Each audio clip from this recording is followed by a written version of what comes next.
পেশ করা হয়েছে তৃতীয় মোদী সরকারের প্রথম বাজেট। স্বাভাবিকভাবেই এই বাজেট নিয়ে আমাদের মতো সকল মধ্যবিত্ত শ্রেণী এবং ধনী গরিব শ্রেণীর মানুষের আশা প্রত্যাশা কৌতূহল ছিল প্রচুর। অর্থমন্ত্রী নির্মলা সীতারমণ আজ পেশ করলেন মোদী সরকারের প্রথম বাজেট। আমরা গোটা দেশবাসী হিসেবে কি পেলাম আর কি পেলাম না, কোন কোন জিনিসের দাম বাড়লো, কোন কোন জিনিসের দাম কমতে চলেছে, সাধারণ মানুষের এই বাজেটের ফলে কতটা উপকার হতে পারে, পূর্ণাঙ্গ বাজেটের দিকে একবার নজর রাখবো আমরা। এই বাজেটে রয়েছে দেশের সমস্ত ধনী গরিব মধ্যবিত্ত দরিদ্র মহিলা যুব সমাজ থেকে শুরু করে কৃষকদের জন্য একের পর এক বিরাট বড় বড় ঘোষণা রয়েছে। বিনামূল্যে বিদ্যুৎ, ছাত্রছাত্রীদের 5,000 টাকা আর্থিক সাহায্য, আয়কর কাঠামোয় বিরাট পরিবর্তন, অর্থাৎ ট্যাক্স ছাড় থেকে শুরু করে একদম বিনামূল্যে পাকা বাড়ি, মহিলাদের সুরক্ষার জন্য হোস্টেল তৈরি, সোনার গহনা ইত্যাদি ইত্যাদি। এইরকমই একের পর এক ক্ষেত্রে বিরাট বড় বড় চমক দিয়েছেন কেন্দ্রের মোদী সরকার।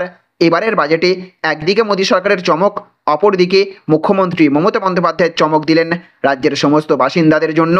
দুর্গাপুজো উপলক্ষে আবারও ক্লাবগুলিকে 15,000 টাকা বাড়িয়ে 85,000 টাকা করে অনুদান দেবার ঘোষণা করে দিলেন মুখ্যমন্ত্রী। এমনকি আগামী বছর আরও 15,000 টাকা বাড়িয়ে 1,00,000 টাকা ক্লাবগুলিকে অনুদান দেওয়া হবে বলে ঘোষণা করে দিলেন মুখ্যমন্ত্রী।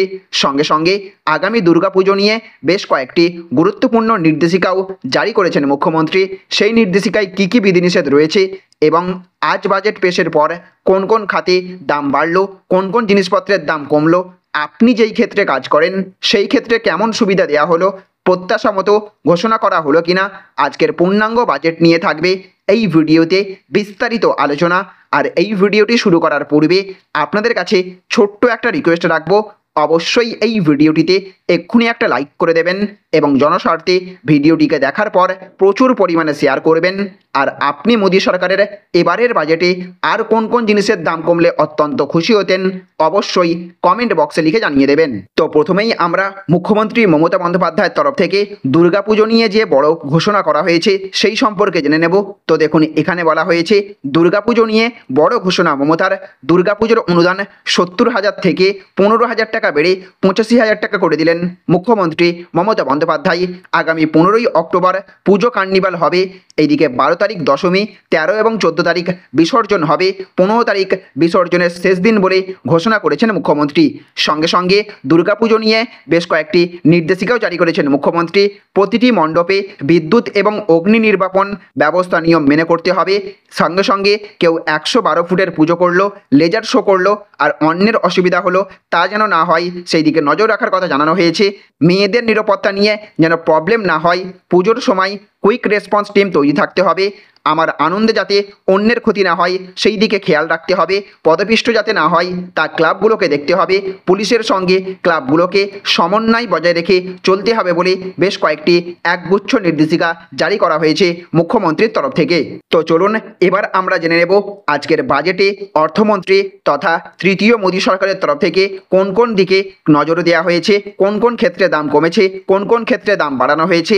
প্রথম যে নজর দেওয়া হয়েছে কৃষকদের দিকে, কৃষকদের জন্য কি কি করেছেন তার খতিয়ান কিন্তু তুলে ধরেছেন নির্মলা। কৃষিতে উৎপাদন বৃদ্ধি করতে গবেষণার ওপর জোর দেওয়া হচ্ছে এমনটাই জানিয়েছেন অর্থমন্ত্রী। 5 রাজ্যে কিষাণ ক্রেডিট কার্ড চালু করার কথা জানিয়েছেন অর্থমন্ত্রী নির্মলা সীতারমণ। কৃষি খাতে বরাদ্দ করা হচ্ছে 1,52,000 কোটি টাকা।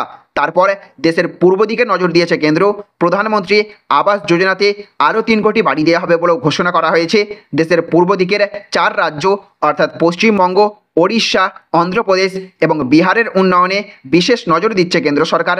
প্রধানমন্ত্রী আবাস যোজনায় আরও 3 কোটি বাড়ি দেওয়া হবে জানিয়ে দিলেন অর্থমন্ত্রী নির্মলা সীতারমণ। বিহারের বিভিন্ন সড়ক প্রকল্পের জন্য 26,000 কোটি টাকা বরাদ্দের ঘোষণা করেছেন অর্থমন্ত্রী। বিশেষ আর্থিক সহায়তা অন্ধ্রপ্রদেশকে দেওয়া হয়েছে। চলতি অর্থবর্ষে অতিরিক্ত 15,000 কোটি টাকা পাবে অন্ধ্রপ্রদেশ। মূলত অমরাবতীতে নতুন রাজধানী নির্মাণের জন্য এই টাকা দেওয়া হচ্ছে বলে জানিয়েছেন নির্মলা। বিহারের জেডিইউ এবং অন্ধ্রের টিডিপি সংখ্যালঘু মোদী সরকারের গুরুত্বপূর্ণ শরিক দল। এবার তারপরে রয়েছে চাকরিজীবীদের জন্যও বড় ঘোষণা করা হয়েছে বাজেটে। প্রধানমন্ত্রীর প্যাকেজে 3টি স্কিম আনা হচ্ছে কর্মসংস্থানের জন্য। সেখানে দেওয়া হবে ইনসেন্টিভ, ইপিএফওর ওপর নজর দেওয়ার পাশাপাশি গুরুত্ব দেওয়া হবে তাদের জন্য যারা প্রথম চাকরি করছেন। নতুন চাকরিতে যোগ দিলে সব কর্মীকে 1 মাসের বেতন দেওয়া হবে, 3টি ইনস্টলমেন্টে দেওয়া হবে ওই বেতন। বহু চাকরিজীবী এতে উপকৃত হবেন। তারপর অর্থমন্ত্রী জানিয়েছেন এমএসএমইর দিকে এবার বিশেষ গুরুত্ব দিয়েছে মোদী সরকার।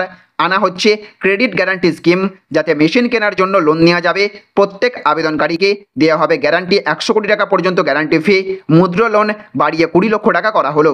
তারপর সবচেয়ে বড় আপডেট, 500 সংস্থায় ইন্টার্নশিপের বিশেষ সুযোগ 1 কোটি পড়ুয়াকে। অর্থমন্ত্রী জানিয়েছেন আঞ্চলিক শিল্পীদের তৈরি প্রোডাক্ট বিদেশে বিক্রি করতে ই-কমার্স এক্সপোর্ট হাব তৈরি করা হবে পিপিপি মোডে। এক ছাদের তলায় পণ্য বিক্রি এবং রপ্তানি হবে। এছাড়া একটি বিশেষ স্কিম আনা হচ্ছে, যাতে বলা হয়েছে আগামী 5 বছরে 500টি বড় সংস্থায় ইন্টার্নশিপ করার সুযোগ পাবেন 1 কোটি পড়ুয়া। 12 মাস বা 1 বছর ধরে হাতে কলমে কাজ শিখতে পারবেন তারা। প্রতি মাসে 5,000 টাকা এবং এককালীন 6,000 টাকা দেওয়া হবে। সংস্থাগুলি যাতে সিএসআর ফান্ড থেকে ট্রেনিংয়ের খরচ বহন করে সেই কথাও বলা হয়েছে বাজেটে। তারপর বন্যা রুখতে অসম, হিমাচল প্রদেশকে বিশেষ সাহায্যের কথা জানিয়েছেন অর্থমন্ত্রী। একইভাবে সাহায্য করা হবে উত্তরাখণ্ড এবং সিকিমকেও। গ্রাম উন্নয়নের জন্য 2,66 লক্ষ কোটি টাকা বরাদ্দ করা হয়েছে। তারপর বলা হয়েছে সৌরবিদ্যুৎ নিয়ে বিশেষ যোজনার কথা উল্লেখ করেছেন নির্মলা সীতারমণ। তিনি উল্লেখ করেছেন সৌরবিদ্যুৎ ব্যবহার করে 1 কোটি বাড়িতে 300 ইউনিট পর্যন্ত বিদ্যুৎ একদম বিনামূল্যে দেওয়া হবে। অন্তর্বর্তী বাজেটেই এই কথা ঘোষণা কিন্তু করা হয়েছিল। এই স্কিমে 1.28 কোটি রেজিস্ট্রেশন হয়েছে এবং 14 লক্ষ আবেদন জমা পড়েছে। তারপরে পরিকাঠামো উন্নয়নে জোর দেওয়া হয়েছে কেন্দ্রের তরফে। চলতি অর্থবর্ষে পরিকাঠামো উন্নয়নের জন্য খরচ করা হবে 11 লক্ষ কোটি টাকা। এই টাকা ভারতের জিডিপির 3.4%।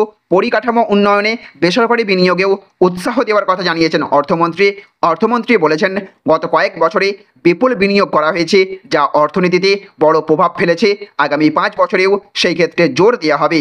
চলতি অর্থবর্ষে সম্ভাব্য রাজকোষ ঘাটতি হতে পারে 4.9%। রাজকোষ ঘাটতি ক্রমশ কমানোর কথা জানিয়েছেন নির্মলা সীতারমণ। এবার আমরা জেনে নেব কোন কোন জিনিসের দাম কমছে এবং বাড়ছে। দাম কমছে তামা, সোনা, রূপো এবং মোবাইলের। সরকার আমদানি শুল্ক কমিয়ে নেওয়ায় দাম কমছে এবার সোনা, রূপো, মোবাইল ফোন, লিথিয়াম ব্যাটারি, চামড়াজাত দ্রব্য। দাম কমছে সৌর বিদ্যুতেরও। ক্যান্সারের 3টি জীবনদায়ী ওষুধের শুল্কেও ছাড় দিচ্ছে কেন্দ্র সরকার। 4% শুল্ক কমায় দাম কমতে পারে তামার তৈরি যে কোনো দ্রব্যের। আয়করের নতুন কাঠামোয় স্ট্যান্ডার্ড ডিডাকশন 50,000 থেকে 75,000 টাকা করা হলো। অর্থাৎ ক্যাপিটাল গেনে কর ছাড়ের ঊর্ধ্বসীমা বাড়িয়ে 1,25,000 টাকা করার ঘোষণা অর্থমন্ত্রী নির্মলা করেছেন। নিউ ট্যাক্স রেজিম বা নয়া কর কাঠামোয় স্ট্যান্ডার্ড ডিডাকশন 50,000 থেকে বাড়িয়ে 75,000 টাকা করার ঘোষণা করা হয়েছে। পারিবারিক পেনশনের ক্ষেত্রে পেনশনভোগীরা অতিরিক্ত সুবিধাও কিন্তু পাবেন। দেরিতে যারা আয়কর জমা দেবেন তাদের তুলনায় কম জরিমানা তাদেরকে দিতে হবে, জানিয়ে দিলেন অর্থমন্ত্রী নির্মলা সীতারমণ। তো ফ্রেন্ডস, বুঝতে পারলেন এই ছিল আজকের বাজেটের হাইলাইটস। কৃষক থেকে শুরু করে দিনমজুর, খেটে খাওয়া শ্রমিক এবং দেশের প্রত্যেক নাগরিকের জন্য বড় বড় চমক রাখলেন কেন্দ্রের মোদী সরকার। এবারের বাজেটে মহিলাদের জন্য তাদের হাতে সরাসরি আর্থিক অনুদান, পড়ুয়াদের আর্থিক সাহায্য দেওয়ার মতো একাধিক জনমোহিনী প্রকল্প ঘোষণার পাশাপাশি বিনামূল্যে পাকা বাড়ি, বিনামূল্যে বিদ্যুৎ সরবরাহের মতো একাধিক সুবিধা ঘোষণা করেছে মোদী সরকার তার 3য় মেয়াদে।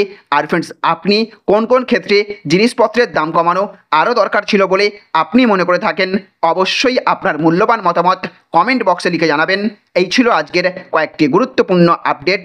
এই ভিডিওটি আপনাদের যদি ভালো লেগে থাকে তাহলে অবশ্যই ভিডিওটিতে এক্ষুনি একটা লাইক করবেন এবং অবশ্যই এই ভিডিওটিকে রাজ্যের এবং দেশের সমস্ত মানুষের কাছে শেয়ার করে সকলকেও এই বাজেট সম্পর্কে বিস্তারিত হাইলাইট জানার সুযোগ করে দেবেন।